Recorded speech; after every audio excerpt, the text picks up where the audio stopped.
ছাত্র সংঘের ছেলেরা হাল ছাড়েনি, কারণ সুন্নিরা হাল ছাড়ে না। সুন্নিরা কোনো বাধা মানে না, সুন্নিরা কোনো প্রতিবন্ধকতায় তাদের কার্যক্রমকে বাধা মনে করে না। এই জন্য সেই ধারাবাহিকতায় সেই ইসলামী সুন্নি ছাত্র সংঘ এই বোয়ালখালীর তরুণ যোদ্ধারা জোয়ারের পানি মাঠে পুনরায় আসলেও আবার বিকল্প মাঠ হিসাবে এই মাঠটিকে তারা ইমার্জেন্সি প্যান্ডেল সাজিয়ে মাহফিলের আয়োজন করেছেন।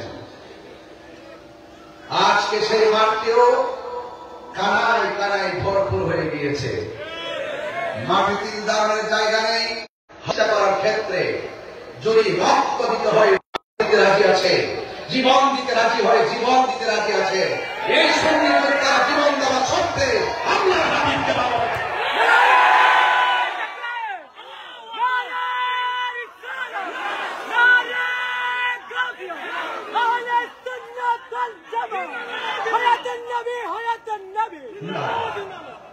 আমার বাবারা,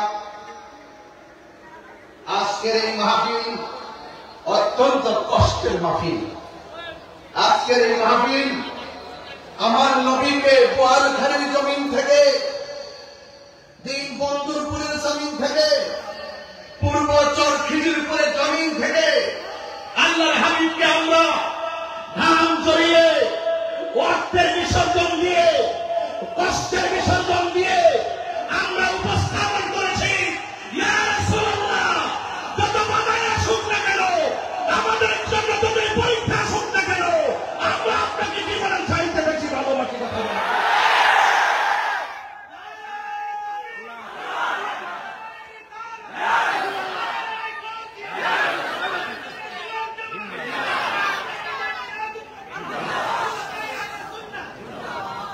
যে এই বোয়ালখালীর ছেলেগুলো এত বিশাল বড় জোয়ারের পানি মেশিন দিয়ে নিষ্কাশন করার পরে মাঠ শুকিয়ে যাওয়ার পরে হঠাৎ করে সেই মাঠে পানি ঢোকার পরেও তারা হাল ছাড়ে না।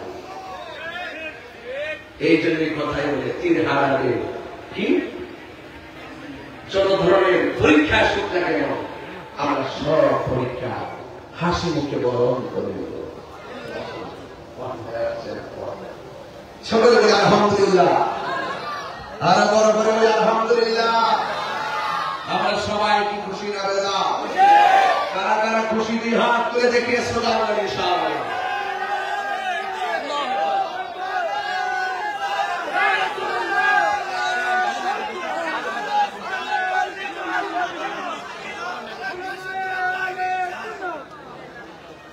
আমার ভাইয়েরা, আপনাদের খেদমতে আমার আওয়াজ থাকবে, আমরা সুন্নিরা এখন কি বিচ্ছিন্ন নাকি ঐক্যবদ্ধ? আমাদের সেই ঐক্যের মাঝখানে কেউ কি ফাটল করাতে পারবে? কোন বাধা দিয়ে আমাদের ঐক্যকে অনৈক্য সৃষ্টি করতে পারবে? কোন ধরনের হিংসা প্রতিহিংসায় কি আমাদের ঐক্যকে বিনষ্ট করতে পারবে? মহল্লায় মহল্লায়, মহানগর টু মহানগর, বিভাগ টু বিভাগ, জেলা টু জেলা, উপজেলা টু উপজেলা, ইউনিয়ন থেকে ওয়ার্ড পর্যন্ত প্রত্যেকটা ঘরে ঘরে আহলে সুন্নাত ওয়াল জামাতের ঐক্যের সেতু বন্ধনকে মজবুত করতে কারা কারা রাজি আছেন হাত তুলে দেখান।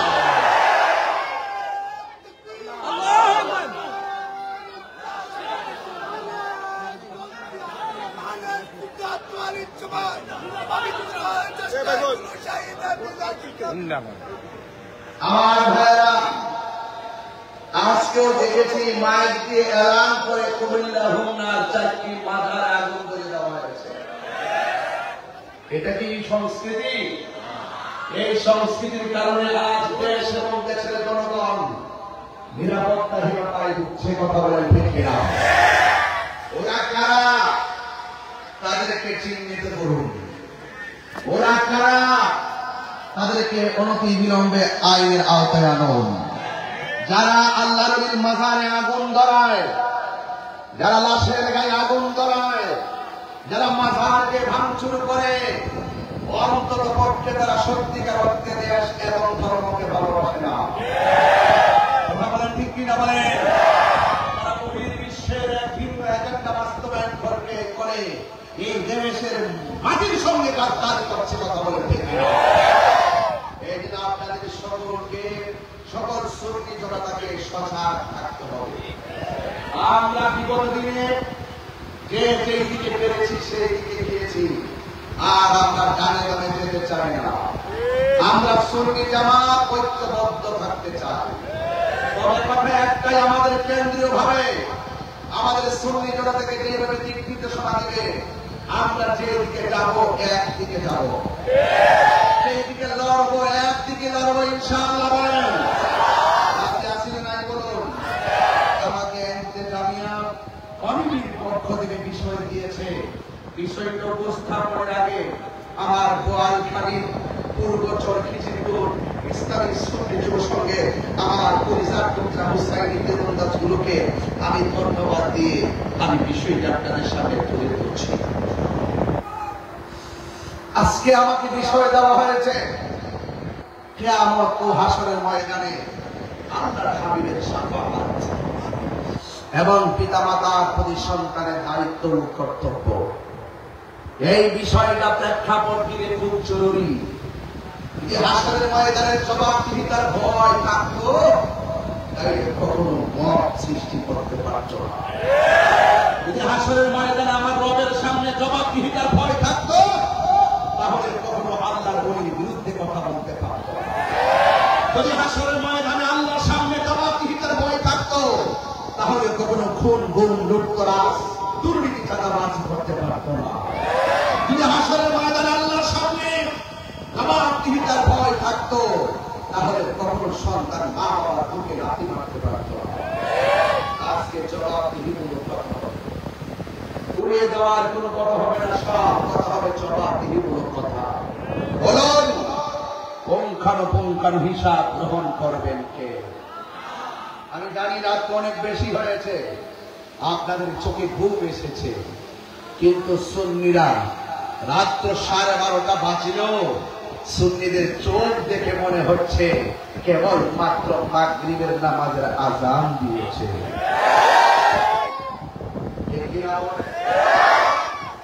এছাড়া আমি বোয়ালখালীতে কয়েকদিনের ভিতরে 3 বার এসে গিয়েছি। আজকে কারোর ঘাট ব্রিজ থেকে পার হয়ে দেখেছি 3টা প্যান্ডেল ওয়াজ চলতেছে। 1.5-2 কিলোমিটারের ভিতরে 4 মাহফিল চলতেছে। কথা বলে ঠিক কিনা বেঠে? এরপর রাত্র 12টার পর হাজার হাজার মানুষ বসেছেন। তার মানে আপনারা এই ব্রাহ্মণবাড়িয়ার এই নগণ্য রূপটাকে আপনারা অনেক ভালোবাসেন।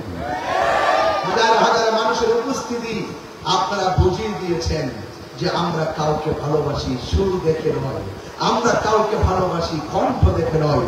বোয়ালখালীর মানুষ কাউকে ভালোবাসে অর্থ দেখে নয়, বোয়ালখালীর মানুষ কাউকে ভালোবাসে তার ক্ষমতা দেখে নয়, বোয়ালখালীর মানুষ মানুষকে ভালোবাসে নবীর মহব্বত দেখে। কথা বলে সেই ভালোবাসা অটুট থাকুক। আমিন বলুন। আর বড় করে বলুন আমিন। দুই হাত সোজা করে বলুন আল্লাহু আকবার। আর বড় করে আল্লাহু আকবার। ইয়া রাসূলুল্লাহ, আমরা রাসূল চাই কি চাই না?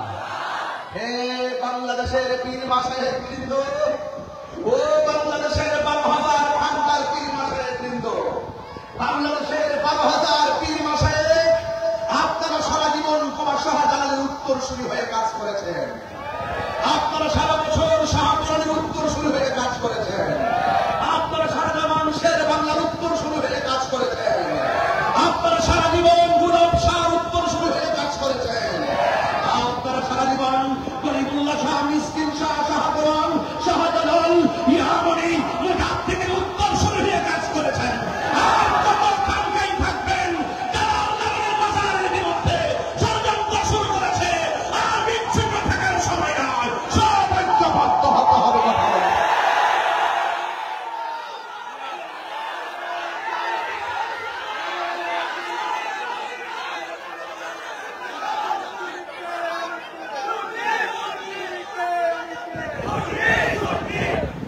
আমার ভাইয়েরা, আমার কথায় রাজনীতি বন্ধ করবেন না।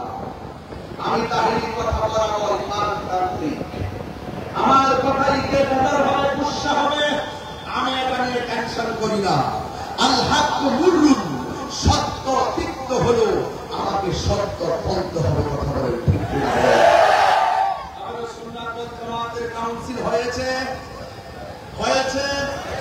ইনশাআল্লাহ এই মাসের 27 তারিখে সারা বাংলাদেশের 64টা জেলায় আমাদের কেন্দ্রীয় কমিটি বন্টন করা হবে। সেই কেন্দ্র লিডারদের মাধ্যমে জেলা উপজেলাগুলো মনিটরিং করে আমরা শক্তিশালী প্ল্যাটফর্ম তৈরি করব। ইনশাআল্লাহ বলুন। আমরা এখন রাজনীতি বলেন, ইমান নীতি বলেন, সমাজতান্ত্রিক বলেন, রাষ্ট্রের যে কোনো ক্রাইসিসে আমরা রাষ্ট্রের হয়ে কথা বলবো। সার্বভৌমত্বের যে কোনো ক্রান্তি লক্ষ্যে আমরা সার্বভৌমত্বের মাটির সুরক্ষায় কথা বলবো। ধর্মের অধর্ম নিয়ে অধর্মের চর্চার বিপরীতে আমরা সঠিক ধর্মের চর্চা এই দেশে প্রতিষ্ঠা করার জন্য লড়াই করবো, সংগ্রাম করবো, রাজপথে নেমে পড়বো।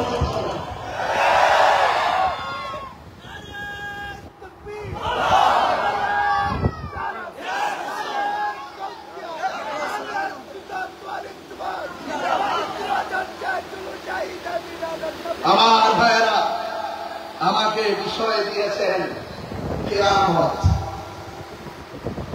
কিয়ামতের কথা আর কি বলবো, হাসর মাঠের কথা কি বলবো। মানুষ মারা যাওয়ার পরে বিচারের ভার কার হাতে? এখন গামদা জমির উপরে থেকে খবর থেকে লাশ তুলে নিজে বিচার করে আল্লাহ দিব। মরার পরে হিসাব নিকাশের পরে জান্নাত জাহান্নাম। দুনিয়াতে থাকতে ফয়সালা দিতে পারতেছে, আগুন দিয়ে করে পারতেছে। এটা বাংলাদেশ নয়, এটা ইতিহাসের নির্মম নেককারজনক ঘটনা অবদান করেছে। আমার ভাইরা, কিয়ামত, এই কিয়ামত একদিন হয়ে যাবে। এত সুন্দর জমিন দেখতেছেন না আপনারা? এত সুন্দর আসমান দেখতেছেন না আপনারা? এত সুন্দর গাছপালা দেখতেছেন আপনারা? এত সুন্দর চেহারা মানুষগুলো দেখতেছেন আপনারা? একদিন সব শেষ হয়ে যাবে, একদিন সব ফান হয়ে যাবে, একদিন সব বিনষ্ট হয়ে যাবে। কিসের মাধ্যমে? কিয়ামতের মাধ্যমে। কিয়ামতের আলামত শুরু হয়ে গেছে। রাসূল বলেন আঘাত ডাক হবে। সাধারণত রাখাল ছেলেরা কয়েকটা বিল্ডিং এর মালিক হবে। এই চেয়ার মধ্যে বসে আলেমদের বাদ দিয়ে সাধারণ জনগণ কুরআন সুন্নাহর ফতোয়া করবে। সেই দৃশ্য এখনো চলতেছে কিনা? এই দৃশ্য চলতেছে কিনা? শুরু হয়ে গেছে। রাসূল বলেন এমন একটা সময় আসবে মসজিদে মুসল্লির সংখ্যা কমে যাবে, কিন্তু মসজিদ সৌন্দর্যের প্রতিযোগিতা শুরু হয়ে যাবে। কার মসজিদ দিকে কার মসজিদটা অনেক বড়, কার মসজিদ দিকে কার মসজিদের টাইলস বেশি, মসজিদের সৌন্দর্য কমে, কোটি কোটি টাকা খরচ করে, বাট মুসল্লিদের সংখ্যা কমে। রাসূল বলেন শুধুমাত্র তাই নয়, আল্লাহর হাবিবের কথা কি মিথ্যা না সত্য?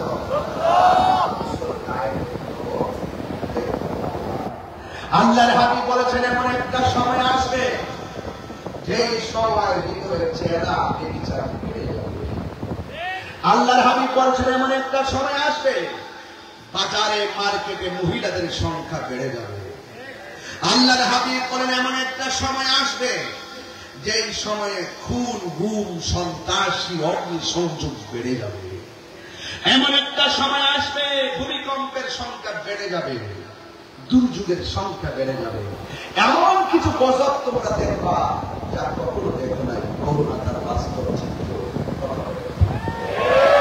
তাহলে কিয়ামতের যে অসংখ্য আলামত, এই আলামত শুরু হয়ে গেছে।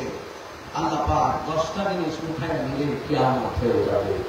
10টা জিনিসের ভিতরে 9টা জিনিস উঠায় নিয়ে গেছে, মাত্র একটা জিনিস বাকি আছে, সেটা হলো আল্লাহর কালাম। এমন একটা সময় আসবে সব মানুষ কোরআন পড়ার জন্য পাগল হয়ে যাবে। কোরআন হাতে নিয়ে দেখবে লেখাগুলো উঠে গেছে। কোথায় গেছে? বাল হুয়া কুরআনুন মাজিদুন ফি লাওহিন মাহফুজ।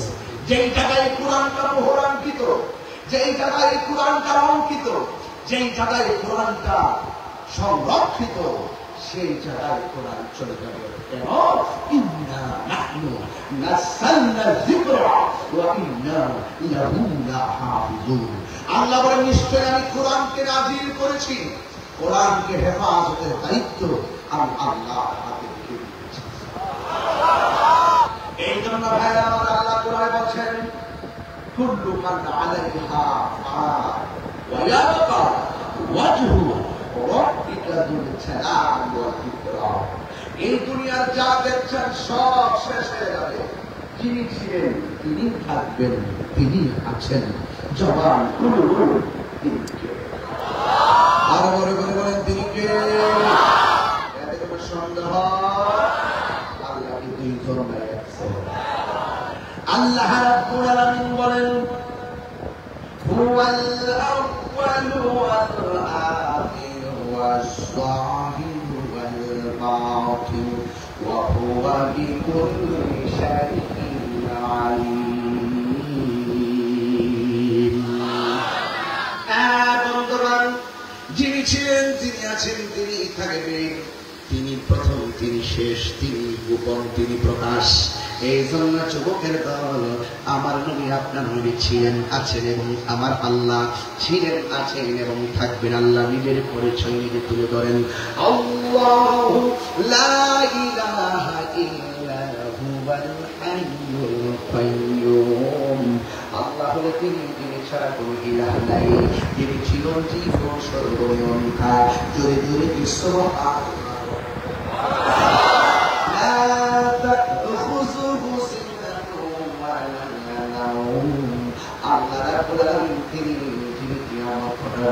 তার প্রকৃতি সম্পর্কে আপনাকে বলতে হয়। আল্লাহ হলো তিনি যার তন্দ্রা নাই, আল্লাহ হলো তিনি যার নিদ্রা নাই, আল্লাহ হলো তিনি যার কোনো তন্দ্রা নিদ্রা নাই। আল্লাহ বলছেন,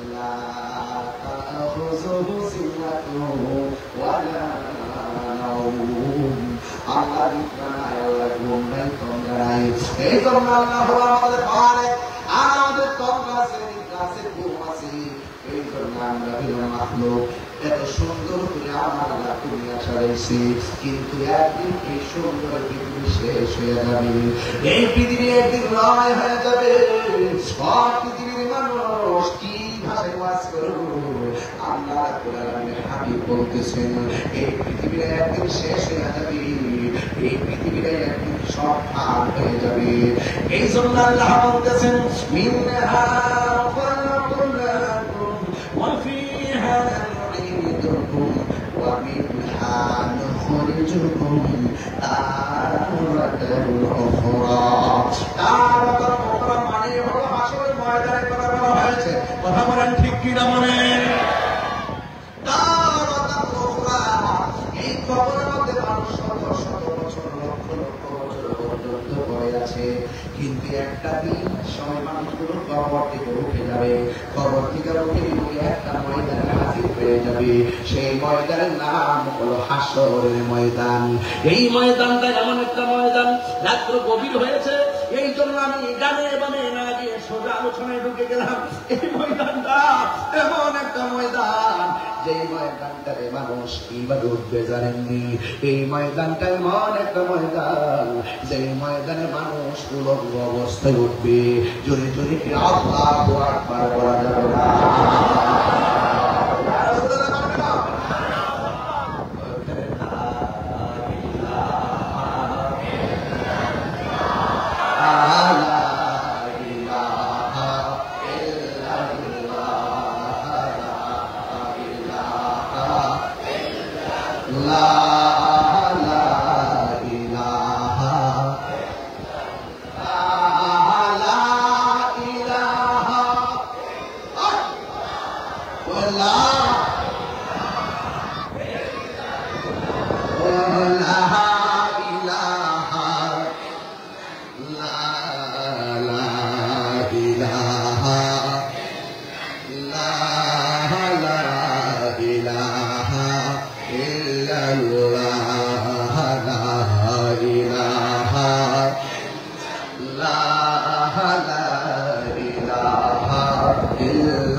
حسبي ربي جل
আল্লাহু আকবার বলা যাবে না। এই কারণে আমার যুবক আল্লাহ বলে মিনহা নুখরিজুকুম তাওয়াতান উখরা। সব মানুষ মারা যাবে গো, কিয়ামতের কথা বলতাম সেদিন বলে যাওয়ার কারণে বললাম না, কিয়ামত বড় কঠিন, সব বন্ধ হয়ে যাবে। আল্লাহ একটা হুকুম মানতে দেয়। ইসরাফিল আলাইহিস সালাম এখনো সিংহার মুখে নিয়ে বসে আছেন। আল্লাহ বলে ইসরাফিল সিংহা ফুরাও। আল্লাহ বলে কুন খাও খাও বলবে ফায়াকুন হয়ে যায়। একটা মাত্র সিংহা ফুর দেওয়ার জন্য সেই প্রথম দিকে এখন ইসরাফিল আলাইহিস সালাম তিনি বসে আছেন। আল্লাহর হুকুম কেমন করে তামিল করতে হয়, একটা ফেরেশতার দিকে তাকাও। আল্লাহ যদি বলে যাও, জিবরাইল একটা জরুরি হাজির হয়। আল্লাহ যদি বলে বৃষ্টিটা পরিচালনা করো, মিকাইল হাজির হয়ে যায়। কথা বলে না ঠিক কিনা? আল্লাহ যদি বলে তারা পাকড়াও করো, আজরাইল আয়েশা বোয়ালখালীতে হাজির হয়ে যায়। আল্লাহ যখন বলবেন ইসরাফিল সিঙ্গাপুর মারবো, সিঙ্গাপুর দিতে এত সুন্দর বাড়ি, এত সুন্দর ঘর, এত সুন্দর জমিন, সব রঙ্গবঙ্গ হয়ে যাবে। কিসের কি, কিসের মন্ত্রী, কিসের বক্তা, কিসের বিশ্বাস, কিসের তাহিরি, কিসের জাহিরি, সেই দিন কেউ কারো না, সেই দিন কারো কোনো প্রকারে আসবে না। ওই দিনটার নাম হলো হাসরের ময়দান। চিৎকার দিলে কি আল্লাহু আকবার বলা যাবে না?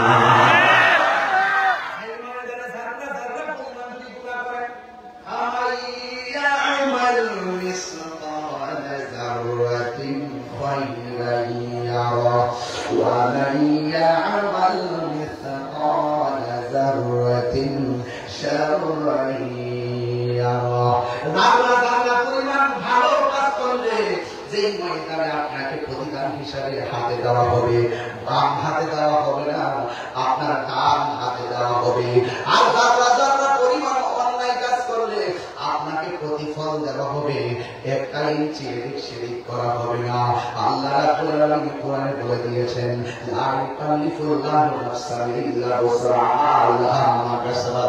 এ বন্ধু, যারা পরিমাণ যা করেছো তোমার স্বার্থের বাইরে আল্লাহ দুনিয়া থেকে কিছু চাকায় দেয় নাই। ওই ময়দানে যারা পরিমাণ হিসাব দিব। অনেকে মনে করে হাসরের ময়দানটা করে সাত আসমানের উপরে, অনেকে মনে করে হাসরের ময়দানটা উপরে সাজাইবো। না না, হাসরের ময়দান আসমানে সাজানো হবে না। আসমান তো ভাঙা টুকরা টুকরা হয়ে পড়ে যাবে, ইদা সামাউ ফাতারাত আকাশ তো ছিদ্র হয়ে যাবে, ওয়াইদাল কাওয়াকিবু কাসারাত আকাশ থেকে খুলে আকাশ থেকে ওই তারকাগুলো খুলে করে পড়ে যাবে, ওয়াইদাল বিহারু ফুজিরাত সমুদ্রের মধ্যে সুনামি উঠে যাবে, ওয়াইদাল কুবুরু বুসিরাত কবর থেকে মানুষকে উত্তোলন করা হবে, ইজা সুলসিলাতিল আরদু জিলজালাহা এই জমিন কম্পন সৃষ্টি হবে, ওয়া আখরাজাতিল আরদু আসফালাহা জমিন তার বোঝা বের করে দিবে, ইয়াউমা ইয়াকুনুন নাসু কাল ফাওয়াশিল মাবসুস মানুষ আসমানের মধ্যে কীটপতঙ্গের মতো উঠতে থাকবে, কয় কেন? ওয়া তাকুনুল জিবালু কাল হিমিল মানফুস সেই দিন পাহাড়গুলো তোলার মতো উড়ে যাবে, অশান্তময় শান্ত জমিন সাথে সাথে অশান্ত হয়ে যাবে। এবার সাল্লাম একটা শিখল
সকলে আওয়াজ করে বলুন আল্লাহু আকবার, আমরা আসলে বলুন আল্লাহু আকবার। যুবক ভাইরা সেই করে কেন কাজ দিয়েছি বুঝার জন্য। অনেকে তারা বলে হাসরের ময়দানটা আসমানে হবে না, হাসরের ময়দানটা জমিনে হবে, জমিনে হবে। কোথায় হবে? ওই শাম সিরিয়ার মধ্যে হবে, এমন একটা ময়দান হবে, ওই ময়দানে মানুষ সব একত্রিত হবে, ডান হাতে আমলনামা দেওয়া হবে, জাহান্নামীদেরকে বাম হাতে আমলনামা দেওয়া হবে। এই জন্য আমার যুবক ভাইরা এই হাসরের ময়দানটা আপনাদের বোয়ালখালীর মাঠের মতন এত ঠান্ডা হবে না। হাসরের ময়দানের পানিগুলা বোয়ালখালী জমির পানির মতো হবে না। আপনাদের নদীর নাম কি? কর্ণফুলী নদীর পানির মতো হবে না। এই পানিগুলো হবে কঠিন, একবারে কেমন হবে জানেননি? যখন সব লয় হয়ে যাবে, এই পৃথিবীর মধ্যে শুধুমাত্র পানি আর পানি, সব লয় হয়ে যাবে, ওই পানি আবার শুকিয়ে যাবে, একেবারে চলছি হয়ে যাবে। নাই নাই পৃথিবীতে কোনো আওয়াজ নাই, কোনো পাখির আওয়াজ নাই, কোনো কলতার নাই, সাগরের গর্জন নাই, মানুষের কোলাহল নাই, হাত নাই, পাতাল নাই, এমন নীরবভাবে মানুষ যার যার জায়গায় পড়ে থাকবে। কেউ আগুনের মধ্যে ছাই হইয়া পড়ে থাকবে, কেউ নদীর মধ্যে হাতি হইয়া পড়ে থাকবে, কেউ কবরের মধ্যে পড়ে থাকবে। এখন প্রশ্ন হলো, হুজুর হিন্দু বলারে তো আগুন দিয়া পুরাইয়া পুরাইয়া দিছে, আবার তো দেখা যায় অনেক মানুষ পানির মধ্যে মারা গেছে, হাড্ডি গুলা পানির সঙ্গে মিশে গেছে, এদের তো কবর হয় নাই। ওয়াইদাল কবুর বুসিরাত কবর থেকে লাশ উঠে আসবে। অনেক লাশ আছে কর্ণফুলী নদীর মধ্যে হারিয়ে গেছে, কথা বলেন না কেন? হয় না বাবা? এই কর্ণফুলী নদীর মধ্যে হারিয়ে গেছে। আল্লাহ যে বলছে ওয়াইদাল কবুর বুসিরাত কবর থেকে মানুষ উঠানো হবে। এখন যারা বোয়ালখালীতে কর্ণফুলী নদীর মধ্যে ভেসে গেছে, এদের তো কবর দেওয়া হয় নাই, এদেরকে তো কাফন করা হয় নাই। এখন তাদেরকে যে তাদের ব্যাপারে আল্লাহ কি বলেছেন? কয় না না না, তারা পানির মধ্যে লাশ পাওয়া যায় নাই। আপনি মনে করিলেন না কবর আযাব থেকে পানির মানুষটা বেঁচে যাবে, আপনি মনে করিলেন না পানির মধ্যে মারা গেলে মুনকার নকির আসবে না, এটা আপনার ভুল ধারণা। যারা পানির মধ্যে লাশ হারিয়ে গেছে ওই জায়গাটাই তার কবর, সেখানের মধ্যে তাকে মুনকার নকির এসে প্রশ্ন করবে। তিনটা প্রশ্ন থেকে কেউ বাঁচতে পারবে না। এই জন্য কেউ পানি থেকে উঠে আসবে, শুধুমাত্র তাই নয়, কেউ আগুন থেকে উঠে আসবে, কেউ কবর থেকে উঠে আসবে। যে যেখানে থাকুক না কেন সেই জায়গা থেকে তারা উঠে আসবে। ও বন্ধুরে আমার কি দিও আজ বুঝাইতাম রে বাবা। আল্লাহ রাব্বুল আলামিন কোরআনের মধ্যে বলে দিয়েছেন ফামান ইয়ামাল মিসকালা যাররাতিন খাইরান ইয়ারা। ও যুবক পোলাপান, ও আমার, ও পূর্ব চরখিদিপুরের বাবা, ঠিক না? ও দুই বন্ধুর মধ্যে বাবা, বুয়ালখালীর বাবা কইলা নিয়ে যায়। গোপনে গোপনে গুনাহ করতেছো, মনে কইল না যে আমার আব্বা জানে না, আমি মনে বেঁচে গেলাম। গোপনে গোপনে গুনাহ করতেছো, মনে করতেছো আমার আব্বা জানে না, আমি যদি বেঁচে গেলাম। না না না, হিসাব হবে করাই গন্ডাই। কথা বলেন, হিসাব হবে করা গন্ডাই। যারা যারা পরিমাণ হিসাব হবে, বাঁচার মতো কোন রাস্তা নাই। আল্লাহ রাব্বুল আলামিন আপনাকে বিচার করবেন। এই জন্য সেই মাঠের মধ্যে ওঠার আগে আমাদের নামাজের দরকার আছে না? এই আওয়াজে মানে জবান বলে কোন আছে না? তুমি জীবন, তুমি মরণ, আমার ঘরে তুমি আপন, তুমি জীবন, আধার ঘরে তুমি মোদের পারে